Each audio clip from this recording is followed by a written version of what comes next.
starting the recording. Welcome to Astera Cancer Classes with Plainfield Public Library. My name is Jennifer Heiss. I'm from the Plainfield Public Library. Today we will have Dr. Brian F. Canavan presenting on early stage and non-metastatic rectal cancer. This session is being recorded and will be available on the library's YouTube channel. I'll show you where to find that at the end of the session. Because it's being recorded, we're asking people to remain muted and leave their video off so we don't accidentally, can everybody hear me okay? And remain muted so that we don't accidentally record any personally identifiable information. If you have any questions about Plainfield Library Services or about additional programs we offer, you can contact us on our website or email us or telephone us. Any questions, as I said, during the session, please post to the chat and I will repeat them to Dr. Canavan. I'm going to let Dr. Canavan take it away from here. There you go. Okay. Thank you. Good afternoon. I wanted to talk a little bit about rectal cancer, but not necessarily in the stage 4 setting. As there's been such a change in treatment over the last 30 to 40 years. So I was hoping even to go back historically and just show the evolution of treatment from the 1980s to where we are today. In the early 80s, treatment for rectal cancer when it was early stage was surgery alone. And now we're looking at some data from last year where there may be even a possibility of somebody with rectal cancer not requiring surgery. So some exciting stuff, and hopefully it would apply to people. So let me get going here.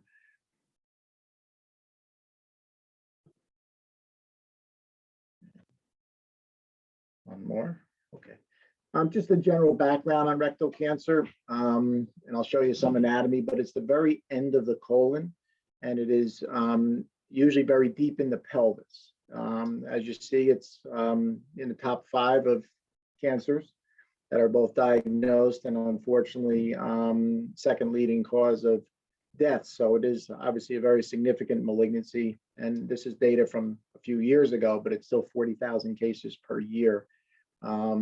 And as you see when we go over the anatomy, the recurrence rate, especially in the pelvis, in rectum, is higher because within the pelvis you have so many other structures such as the bladder, in women, uterus, ovaries, etc.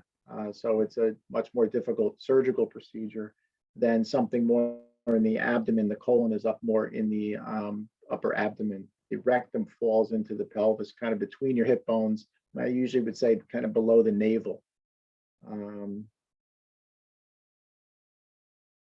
This is the incidence in large intestine, the rectum, along with so the colon begins on the right side of your lower abdomen. That's where the appendix is. It tracks upward. I didn't change that. Somebody changed that.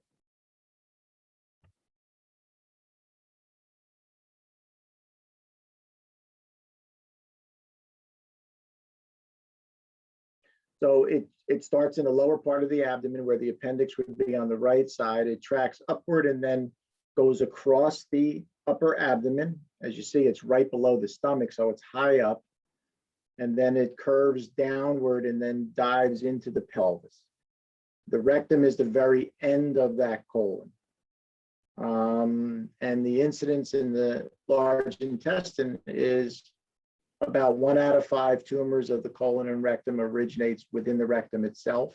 Another 1 out of 4 is the sigmoid colon, which is also the very next level next to the rectum. So 50 to 60% of the cancers in the large intestine occur in that very short area from the anus up until maybe the left side of the belly. So you can even see most of these on something called a flexible sigmoidoscopy. You don't necessarily need a full colonoscopy, and we'll talk about the screening later, but it's one of the more, it is appears to be the most common tumor that you'll see in the large intestine just below the sigmoid colon. And again, if you see on this picture, it's kind of very low down, it's in the pelvis.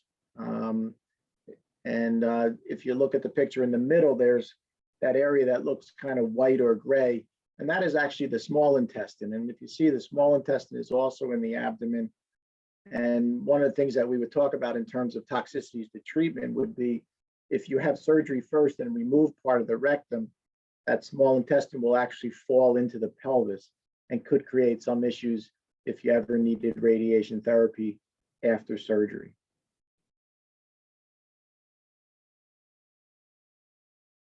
Again, this is a kind of a side view of the anatomy, and it just shows you how difficult it is from a surgical procedure. In this area here is the rectum, kind of in the back, right next to the spine. This is a man, so the bladder is here, prostate is here. If it's a woman, you can add ovaries and uterus, and it just makes this area very, very difficult to operate on. So it's much different. The colon would be higher up in here. And again, the rectum sits in the pelvis in the back. So it does increase the risk of people, even if they have surgery, of developing a recurrence in that area. Again, just because total resection sometimes can be difficult, especially if you do surgery first.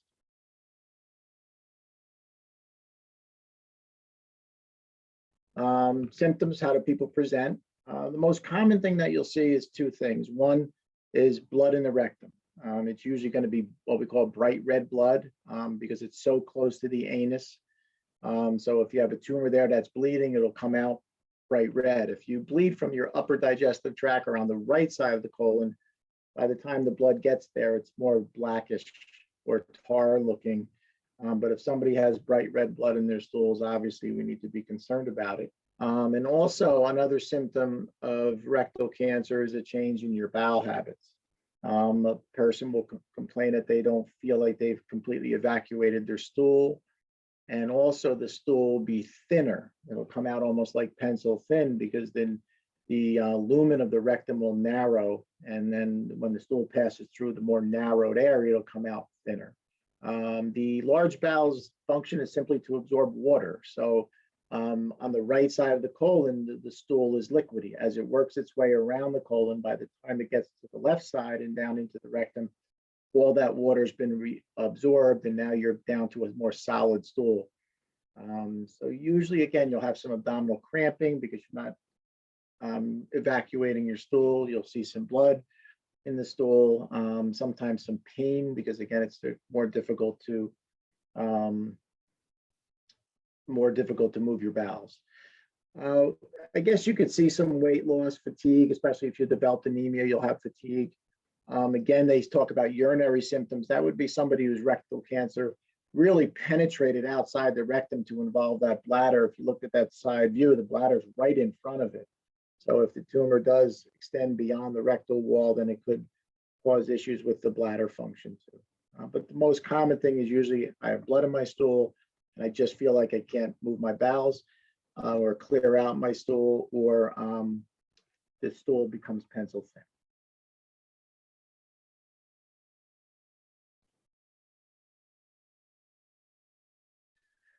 When somebody presents, we obviously have to look.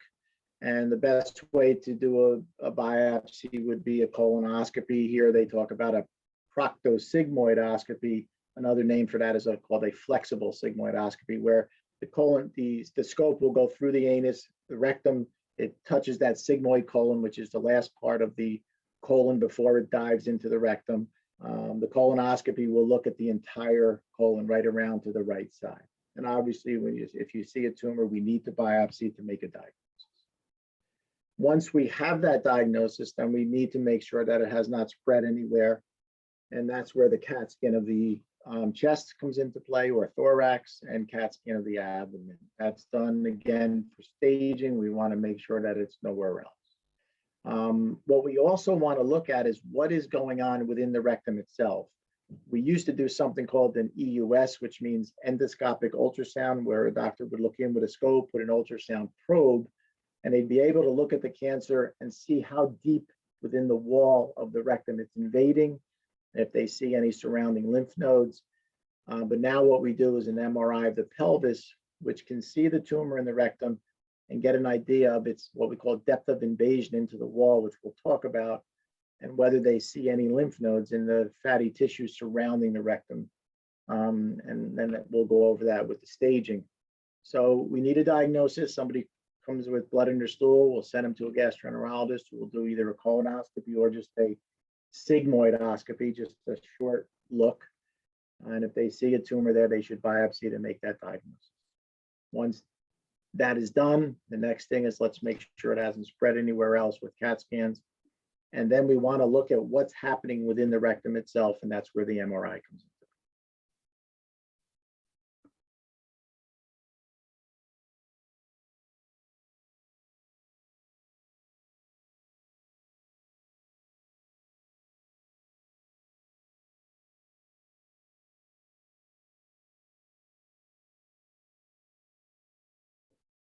It has to start somewhere, and usually how colon or rectal cancer will begin will be from a polyp.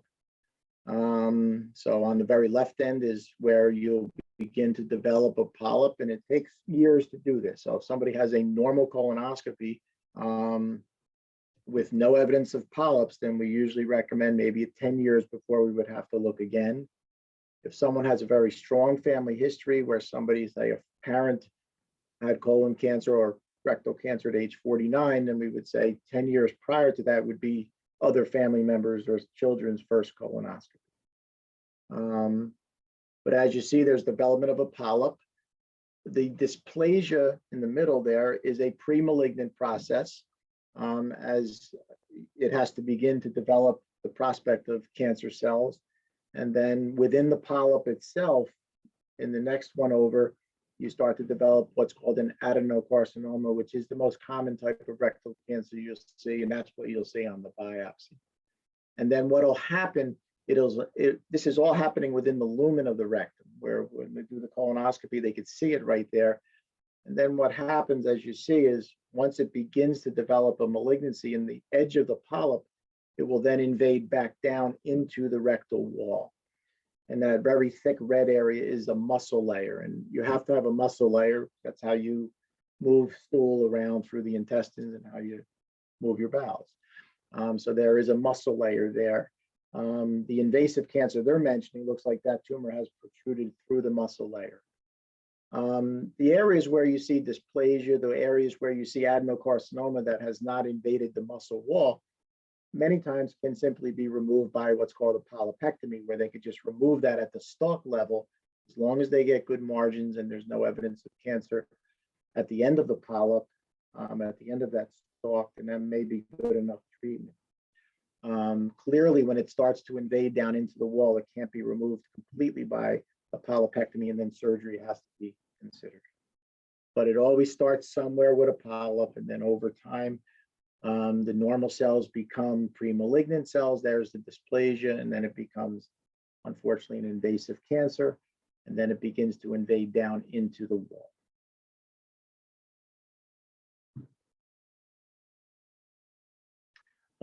When we look at the staging again, this is now the inside of the rectal wall. There's a scope going in there. A stage 1 cancer is a tumor that invades up to the muscle wall. So if you see where it says stage 1, and that long orange-red strip would be the muscle wall. If it doesn't invade beyond the wall of the muscle, then that is the earliest stage.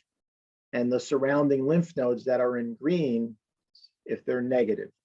So if there's no lymph nodes outside the wall, and if the tumor has not invaded through the muscle, that's stage 1.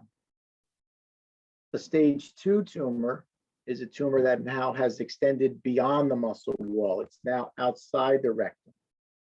And again, all the lymph nodes are negative. A stage 3 tumor now has positive lymph nodes. So stage 1, muscle wall only, does not break through the wall. But again, it's not simply removed by a polypectomy because it's invading into the wall. A stage 2 tumor has broken through the wall, is now outside the rectum, but again, no nodes. Stage 3, we now see lymph nodes. And then finally, stage 4 is, again, more distant disease, which would be another discussion having that. So concentrating more on stages 2 and 3 and a little bit of stage 1. So hopefully you understand the staging.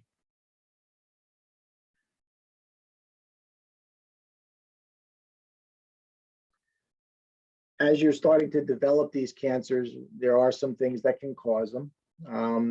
And the most common, we think, is kind of the Western diet that we eat here: high fat, low fiber, red meats, etc. But to be honest with you, there's no obvious cause. If it's not something genetic, then there's really no obvious cause.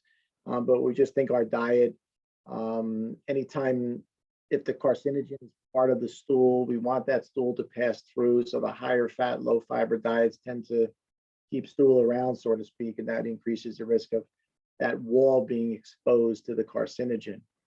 They always look at some possibly cause things like beer and smoking and diabetes, but again, nothing single that you could point out that says is the cause of rectal cancer. They talk about some protective things such as aspirins and hormones, but if you look at the protective things, it's high fiber diet, vegetables, physical activity, low body mass. It's probably similar to all the other cancers. Just try to live your most healthiest life in terms of your diet, your exercise, etc., and keep up with screening and colonoscopies and mammograms, etc. And that influences carcinogenesis, or the cause of cancer, really in almost all of the cancers. But again, with colon and rectal cancer, no obvious cause, but we always look a little bit at low fiber, where your bowels just aren't moving through the colon transit time as quickly as you would like. And then it's just more exposure to the wall of the colon.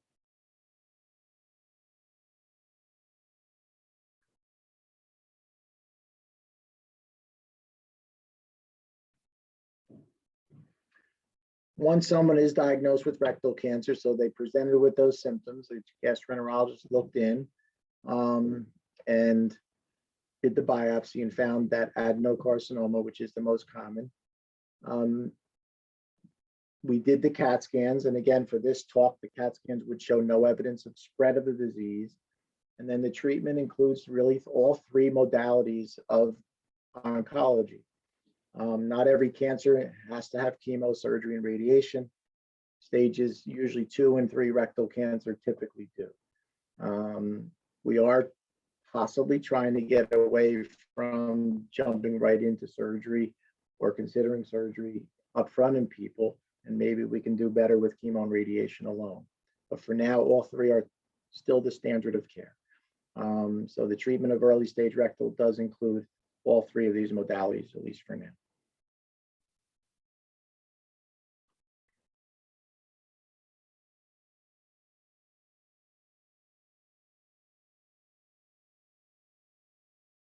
From a surgical standpoint, these are usually the surgeries that can be done. The most common would be what's called an APR. They do an abdominal perineal. The perineum is the area right around the anus resection. Obviously, in that setting, they remove the rectum, and with that, the anus, and patients who go through what's called an APR would require a permanent colostomy. The middle one is what's called an anterior resection. So they would do an abdominal incision, and they would remove the upper aspect of the rectum, try to leave the lower one in as long as it's not containing tumor. And with the hope there would be they'd be able to reconnect that bowel, and a person would not require a permanent colostomy. The third one is just more of a higher anterior resection, where they just leave a little bit of anal sphincter. So again, you're trying in that setting to see if you can avoid permanent colostomy. So the APR surgery, unfortunately, does require a permanent colostomy. The other 2, the goal there is to try to see if we can maintain preservation of that anal sphincter so people don't require a permanent colostomy.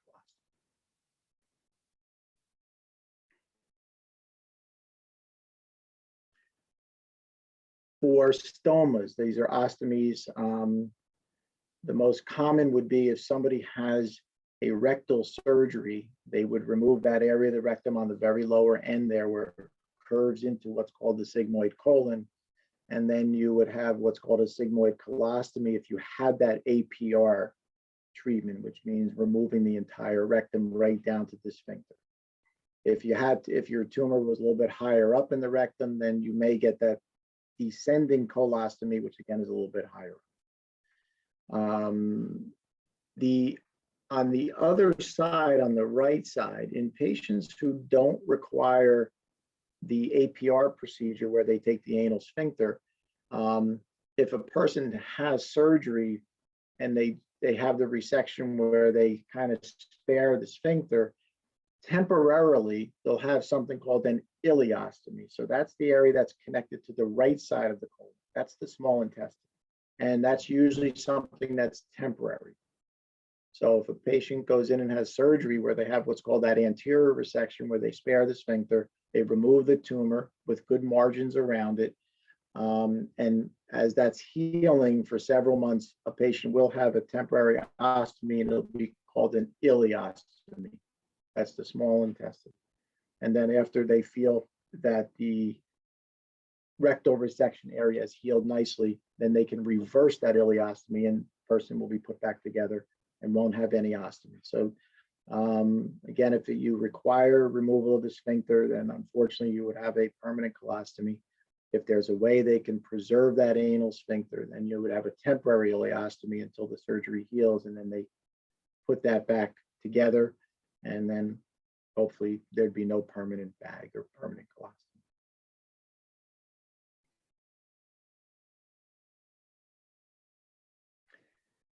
This is very, very old data, 1983. And this was before we did any radiation or any chemotherapy. What we used to do is just surgery. Somebody would present, they'd have a mass, they'd find a rectal cancer, bleeding, etc. And the only thing we knew at that point was to do an operation.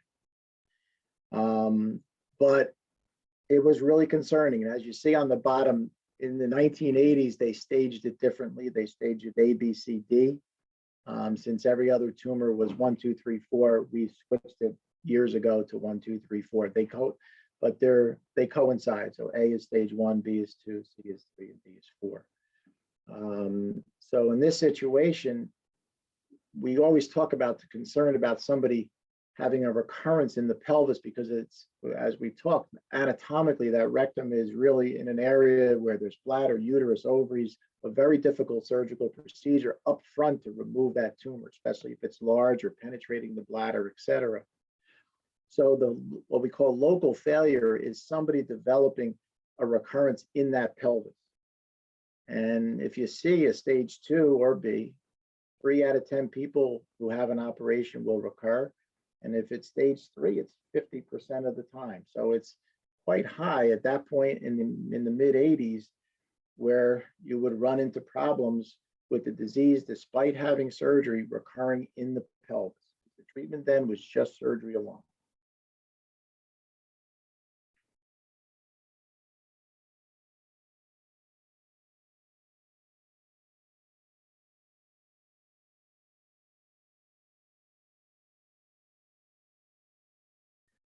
And with that, again, they talk about the local failure. If there was no evidence of a lymph node spread, maybe 1 out of 5 people would still have a recurrence in the pelvis. And if there was evidence of the tumor adhering to the bladder, it was again up to 50% of the time, 5 out of 10 people would develop a disease back in the pelvis after surgery. And in the 1980s, the survival was quite poor. Somebody with a stage 3 colon cancer who just had a rectal cancer, who just had surgery alone, maybe 2 out of 10 would live 5 years. So very disappointing with surgery alone. Even a stage 2 was 4 to 5 out of 10 people being alive 5 years later. Again, this was 1980s data and clearly was concerning. And it allowed us to say we have to explore, to try to figure out, can we get those numbers obviously better? But if you just kind of recall these numbers, stage 3, 2 out of 10 people, 5 years. Stage 2, 4 out of 10, 5 out of 10 people, 5 years. Survival, being alive. That was 1980s. So our concerns here were two things. What we wanted to do, especially in rectal cancer, because of where it's located, is we wanted to try to see if we can ultimately improve that cancer from not coming back in the pelvis. But we also wanted to see if we can prevent it from spreading anywhere else. So we wanted to address two things: not having it recur in the pelvis, not having it spread anywhere else.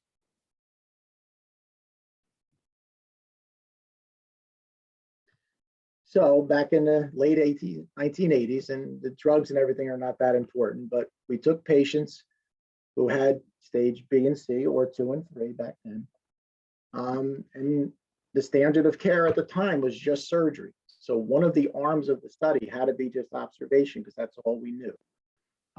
So one of the arms was observation. Another group of patients just got radiation therapy after surgery to the pelvis. Another group just got chemotherapy. And then finally, a fourth group got both.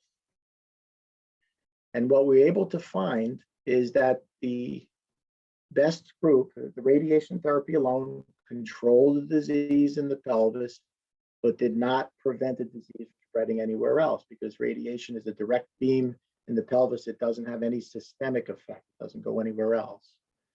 The chemotherapy was helpful in preventing the disease from spreading somewhere else, but it didn't really prevent anything from happening within the pelvis. The best group was that arm of radiation therapy and chemotherapy, which improved two things. It prevented the cancer from coming back in the pelvis because we gave some radiation. And by giving the chemotherapy and having the intravenous treatment where it goes everywhere, it prevented the disease from occurring anywhere else.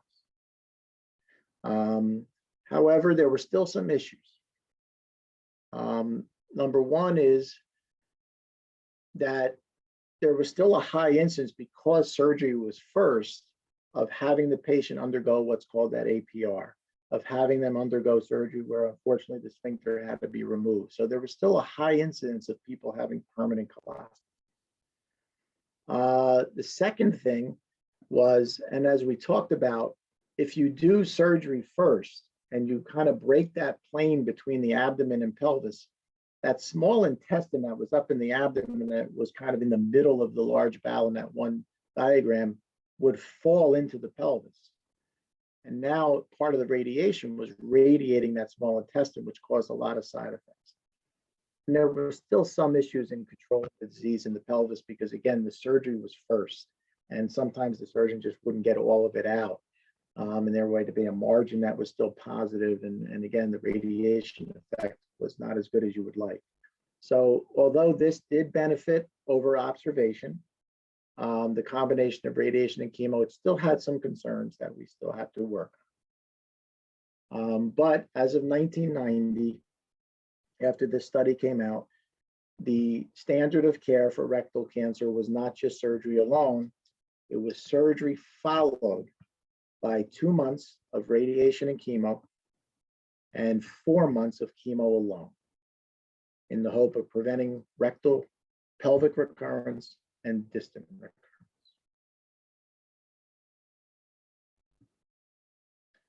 So on the bottom is the postoperative treatment. That was what that study addressed. So people would have surgery first, undergo their 2 months of a combination of chemo and radiation. The chemo is lower dose because you can't go higher dose. You cause too many side effects with radiation.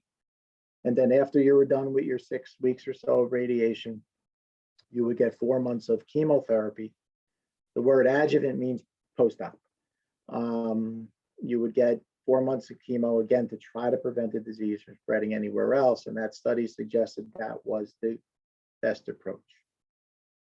Again, there were some issues with the too many colostomies, permanent, and some side effects in the pelvis, including the small bowel getting radiated, and also still a risk of local recurrence, too much disease still occurring in the pelvis that we would like.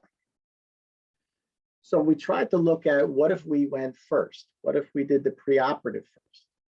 What if we gave the chemo and radiation for a couple of months before surgery and downstage the tumor? Would the surgical approaches be better? Would the permanent colostomies be less?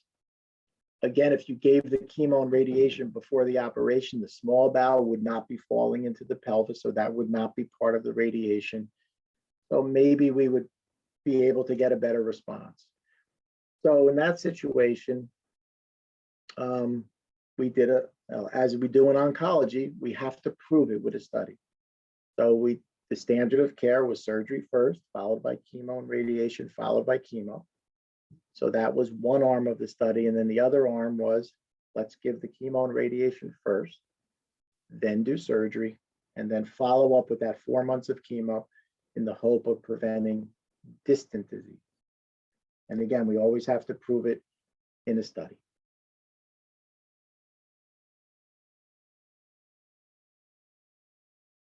Again, this is the rationale for doing the chemo and radiation first.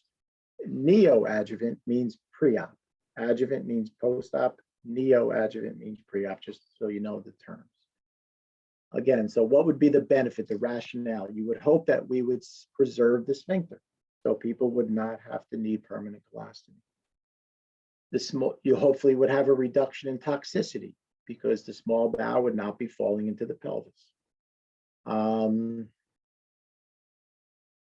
the bottom one is, if you have an operation and you disrupt the blood supply and you're giving chemo and radiation post-operatively, then it may not be getting to where you want it to be. Before the tumor bed is disrupted by surgery, you may have better blood supply, better oxygenation to the tumor, and maybe a better response to chemotherapy and radiation. So the major benefit, what we're trying to do is reduce the risk of requiring permanent colostomy and hopefully reducing the side effects related to post-operative radiation therapy, and also hopefully getting better local control because of the oxygenation before it's disrupted by surgery.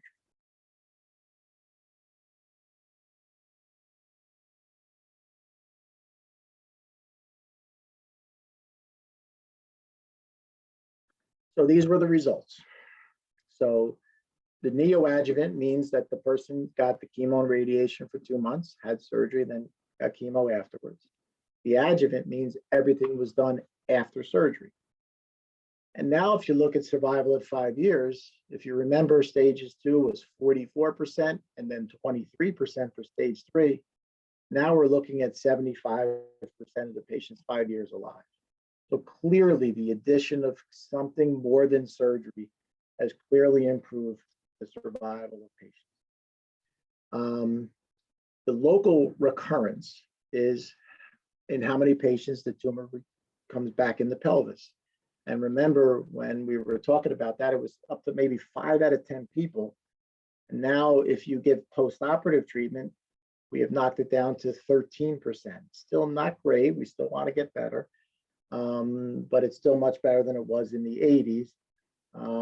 As now 13 out of 100 people may have a local recurrence. Hopefully, obviously that means 87 out of 100 are doing okay. If you give the chemo and radiation first, we knock that further down, less than 10%.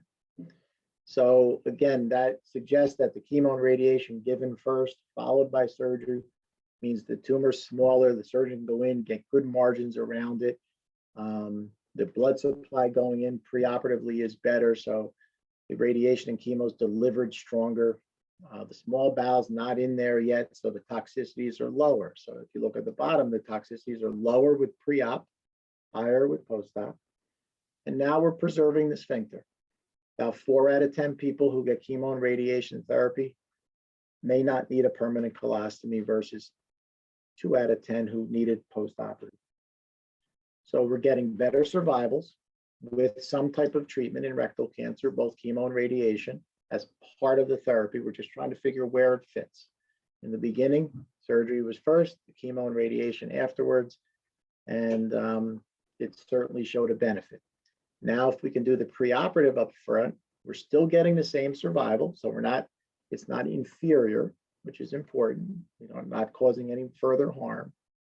We're lowering the local recurrence by giving the radiation and chemo first, from 50% at one point in the early slides down to 6 out of 100 people. which is really good numbers. And we're starting to hopefully preserve that sphincter. And the toxicities are lower. So at that point, this was probably around 2003, the standard of care changed. What used to be in 1990 was upfront surgery, 2 months of chemo and radiation, 4 months of chemo. Now the standard of care back in 2003 was chemotherapy and radiation first for a couple of months, downstage the tumor, have the operation, recover from the surgery, maybe have a temporary ileostomy, give your 4 months of chemo to prevent distant disease, and then reverse that ileostomy. And we were able to do that in 4 out of 10 people. So again, we were giving toxic, the treatment was less toxic. We were trying to preserve that sphincter better, and we were not compromising the survival, if anything, better than what it was, obviously 20 years ago. So for many years, since 2003, anybody who presents with rectal cancer would get that chemo and radiation first if they had stage 2 or stage 3, and then surgery after.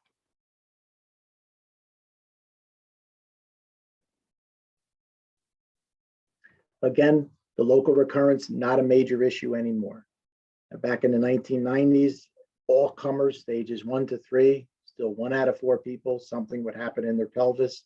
And now, as by 2010, after that study, we've knocked it down to about 5 out of 100 people, which again means 95% of the patients do not have anything recur in the pelvis. The addition of radiation and chemo was the key, and adding it first before surgery was.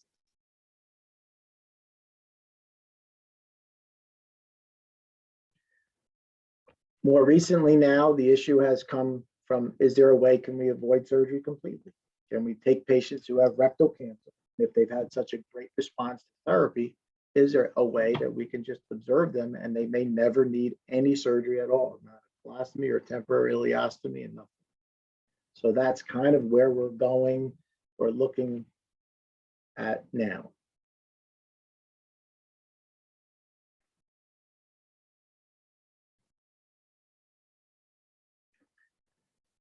In a very early study, this was at Brown University, they did not take a lot of patients, it was just 35 patients. And this was, again, about 5 or 6 years ago, back in 2014, as we were introducing the concept of giving everything first. If you remember, back in 1990, we would do surgery first, 2 months of chemo and radiation, 4 months of chemo. Then in 2003, we would do chemo and radiation first, followed by surgery, then chemotherapy. With again, the 4 months of chemo to address the potential of distant disease. So the next question is, what if we did everything first? What if we did the chemo and radiation and the chemotherapy alone before any consideration for surgery? Is there a way we can completely clear this cancer out? So this is what this very small study addressed.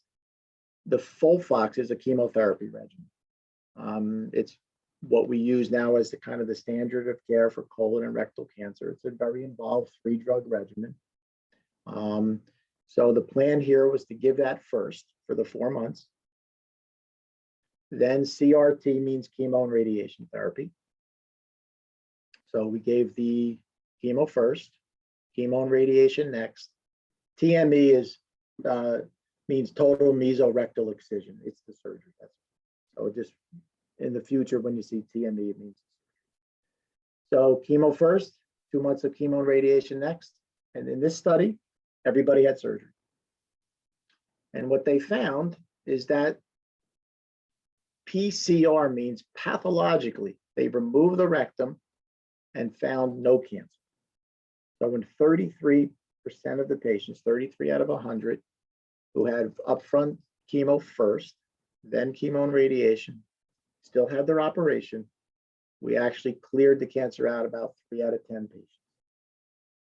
So if we were able to obtain complete responses pathologically, when they looked at it they took the rectum out, they did their sections on where the tumor was and found no cancer. So it brought up the possibility is, again, if you can clear out patients' cancers, maybe there's a way that they can avoid surgery if they were that group. So it was somewhat exciting, and again, a small study, but it showed something. And again, in oncology, whenever we want to prove something, we have to compare it to what we used to do. But this was the first thing that said, okay, we can put people into a complete remission by giving chemo first, radiation and chemo, and then considering surgery.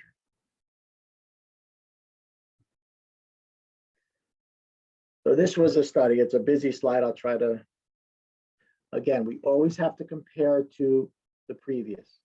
For something to change from a standard of care setting, we have to prove that it's better than what we used to do. We do not do surgery first, followed by chemo and radiation, followed by chemo anymore. We proved that that was inferior to giving chemo and radiation first. So in this study, the top arm of the study, so to speak, was CRT, chemo and radiation, then surgery, and then chemo. So again, that's the standard. That's what we figured out in 2003. Give the chemo and radiation for 2 months, operate, 4 months of chemo, and then observe. In this study, the second arm was to give all that chemo first, then give radiation and chemo, and again, we still did the surgery. But whereas that study from Brown University was just one arm, everybody got chemo, radiation, surgery, we again had to compare to see if it was better.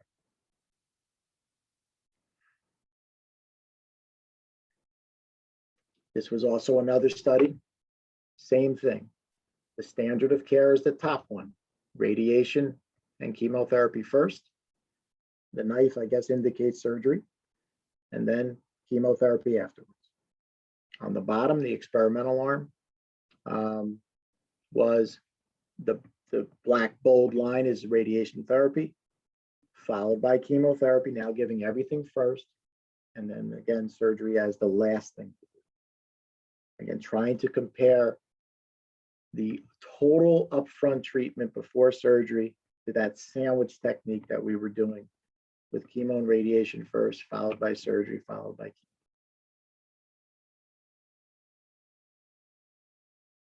And what we found, and the key to look is the bottom, just to explain what that means. So TNT is total treatment first. That's the one arm, the experimental arm.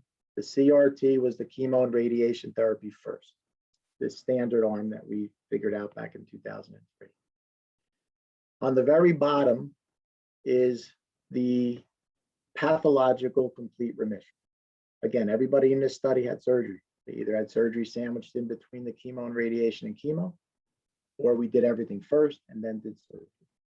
And again, the same thing we found. About 3 out of 10, 27% of patients had no cancer in the upfront arm where everything was given first.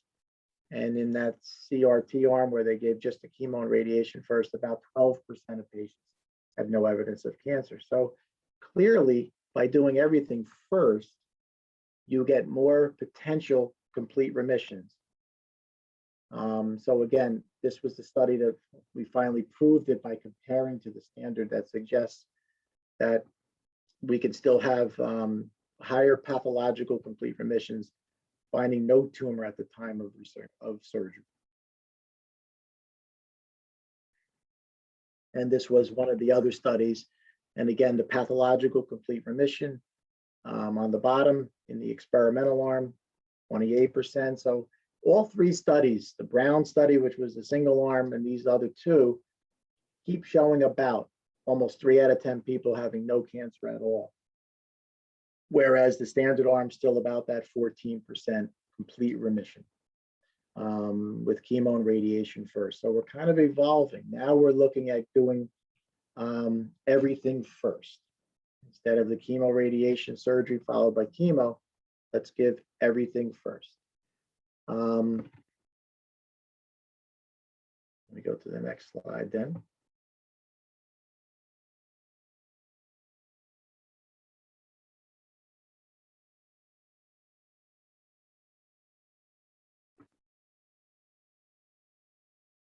Seems like it's frozen.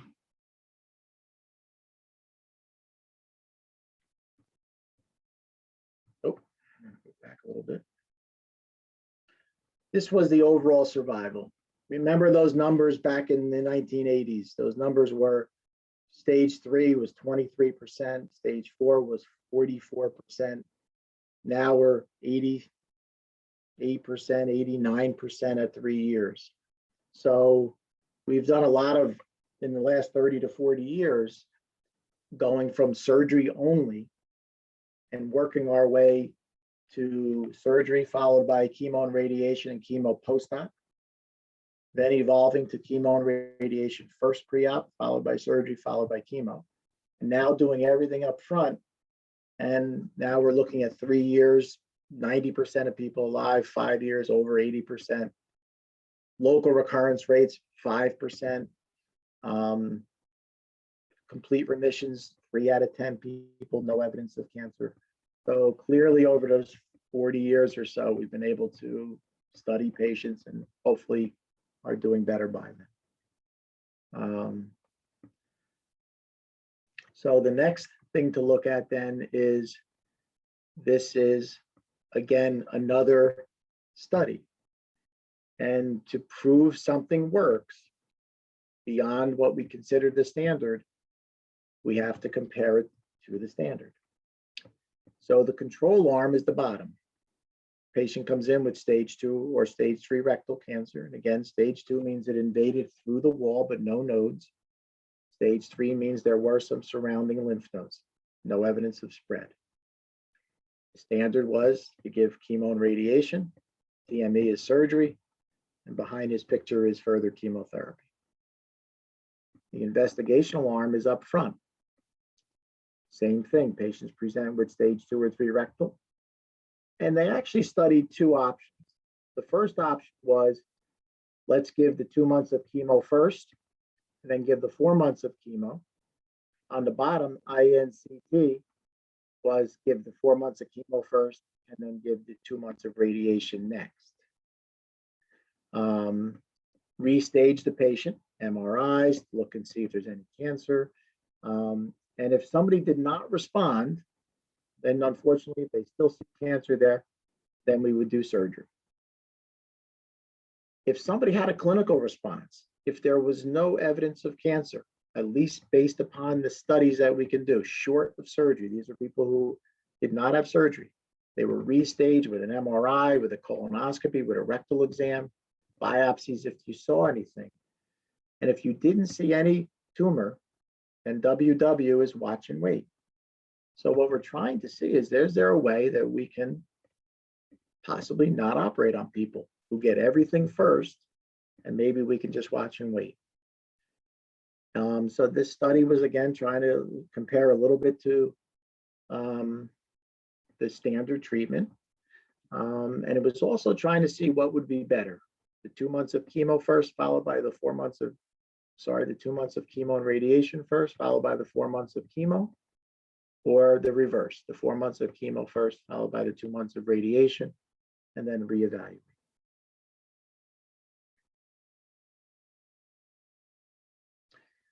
So this was the data. The disease-free survival, people alive with no evidence of cancer, and again, approaching about 80%. With each arm, the induction arm was the chemo first, followed by the chemo radiation. The consolidation was chemotherapy and radiation first, followed by the chemo. OP is organ preservation. What statistically can you preserve the rectum and not have surgery? And what they found in patients who got the 4 months of chemo first, followed by the chemo radiation, who had no evidence of cancer, in 4 out of 10 people didn't need surgery. Organ preserved. We preserved the rectum. If you did the reverse, where you gave the chemo and radiation first, 2 months, followed by the 4 months of chemo, and then had no evidence of cancer, organ preservation was up to 6 out of 10 people. So although it's not yet the standard, this was 2019, it was confirmed in 2020 at our meetings.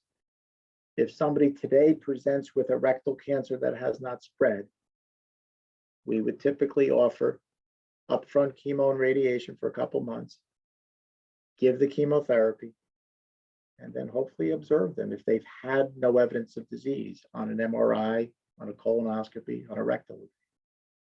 And hopefully maybe 5 out of 10 or a little bit more may go on and never need surgery. So certainly a far cry from where we were years ago when all we did was surgery and we had not very good 5-year survivals, and tumors in 5 out of 10 people were recurring in the pelvis, causing all kinds of symptoms. Over time, we've been able to get to this point. So if someone does present with rectal cancer that has not spread, we're trying to give treatment to reduce toxicity and ultimately possibly reduce the chance of having them even having any surgery at all, not even a temporary ileostomy, and not even obviously a permanent colostomy. So it's still in progress, but it looks like based upon these studies, it's certainly possible. And you would think you would offer that to anybody, the possibility of going through their treatments and maybe not needing surgery, still obtaining 80% chance of cure, and possibly 5 out of 10 chance of maybe not having any ostomy, not even needing surgery. To try to avoid all of that, we obviously want to screen people. So you don't need any chemo, radiation, surgery, chemotherapy, any of the potential toxicities. So from a screening procedure, they talk about 50 and above beginning, but that's changed more recently, and it should be 45. So at age 45, we recommend first colonoscopy. If you have no polyps at all, usually it's a discussion between the gastroenterologist, but it could be like 5 to 10 years in.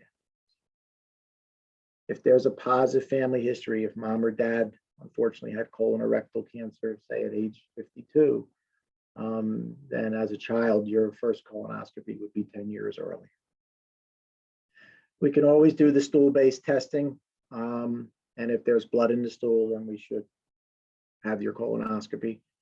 The visualization, again, flexible sigmoidoscopy is not unreasonable because 60% of the patients will have the rectum, sigmoid colon, that very early left side. But definitely a colonoscopy every 10 years if you have no polyps. If you have polyps, they'll go more frequently. It depends on the type of polyp. If you had a small, if you remember that graph, if you have a very small polyp, then you still may have several years before you have to worry about it. If the polyp's bigger and it starts to develop some of that dysplasia, then they would want you to see it maybe every year.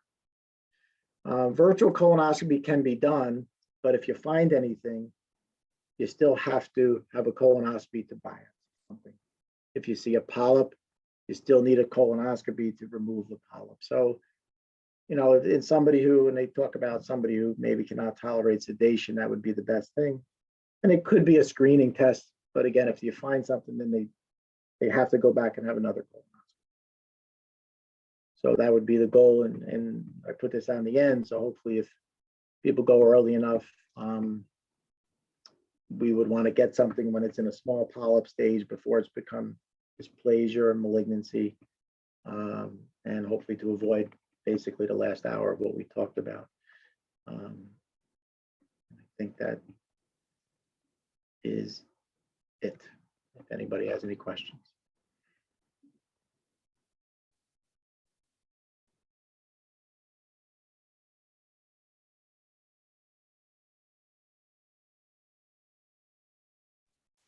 Does anybody have questions? You can post them in the chat. I did have one question. Sure. And since I can go back in the slides, I can actually go back and ask about it here. Mm-hmm. I'm just curious where it says residual tumor. That's from this study. That's that you could see the tumor, that the tumor was greater than. No, R0 means that there's no residual tumor. Okay. And R1 means there was residual tumor. Okay, thank you. So that's what that means. Thank you. And that's the pathology of resected. So R0 means when they resected the cancer, there was nothing left. R1s mean there was still some residual cancer remaining. R2 is more dangerous. It means not only there's residual cancer, but the surgeon didn't get it all. Okay, thank you. So somebody said, what do you think has given rise to the number of rectal cancer occurrences in 20 to 30-year-olds lately? At that age, the first thing would be something genetic. I don't know if I'm seeing much in 20 to 30-year-olds. I am seeing a little bit higher in 30 to 40. I would always have to go back to diet, to be honest. That's the only thing that would really change the incidence of cancer at this point, especially in younger patients. If it's not genetic, then it has to go back to dietary issues. And in some parts of the world where it's high fiber, more vegetables, colon cancer is not as common, but gastric cancer is not as common. Our diet in our country, a little bit more fatty, fast food, less fiber seems to increase the risk.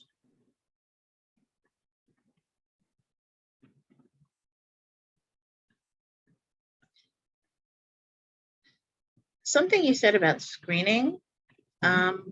So the standard, this betrays my age, which is right on the cusp of getting this, because I did have one when I was younger, but is the standard of care for colonoscopies now sedated colonoscopy? Yeah, I would think it would be, yes. Okay. See, this things you don't know until you until you have one. Yeah, I would think it would be an uncomfortable procedure if you weren't sleeping. Yeah. Okay. If you cannot be sedated, medical issues, heart disease, things like that, then they could do the virtual. And the hope in that setting is obviously you would find nothing, and then the patient wouldn't need a colonoscopy. But if you found a polyp that needed to be removed by polypectomy, unfortunately, they would still have to go through the prep sedation for a colonoscopy.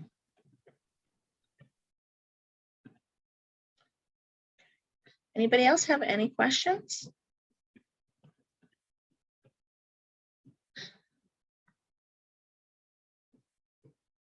I really want to thank you, Dr. Canavan, for this really interesting, and it was actually fascinating to find out how they had developed the different the protocols for treating rectal cancer.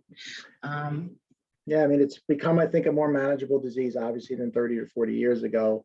But you know, the exciting thing is if we can cure more people, have less complications in the pelvis, and ultimately maybe in a group of patients not even have to operate, that would be wonderful. Obviously. That would be wonderful.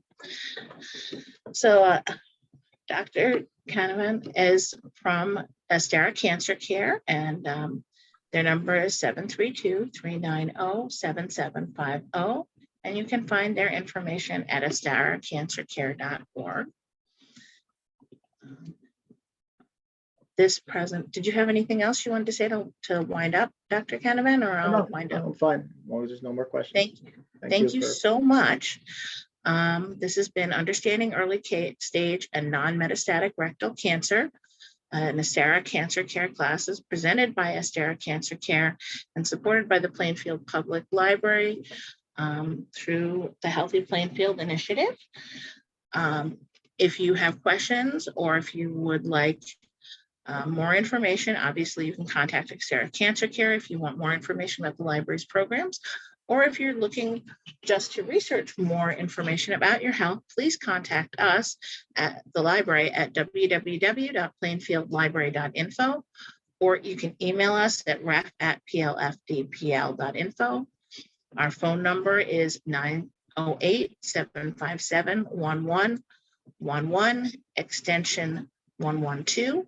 This will be recorded along with and will be available both on the Astera Cancer website and on the library's website. Give me one moment. I'd like to stop sharing for a minute and pull up the library's website so I can just show you where you find the recording if you want to get back to it. Give me one moment.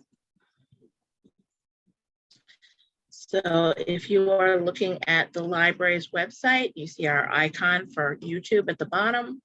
And we have playlists. We have a playlist for adult programming. We have playlists for all of our different programs. If you look at the full playlist, you can see the colorectal cancer, pancreatic cancer, and the myeloproliferative disorders recordings, as well as an additional recording that we had from the Family Resource Network about getting health insurance assistance.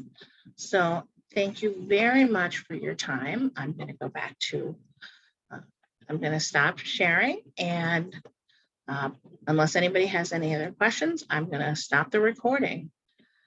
Thank you. Thank you.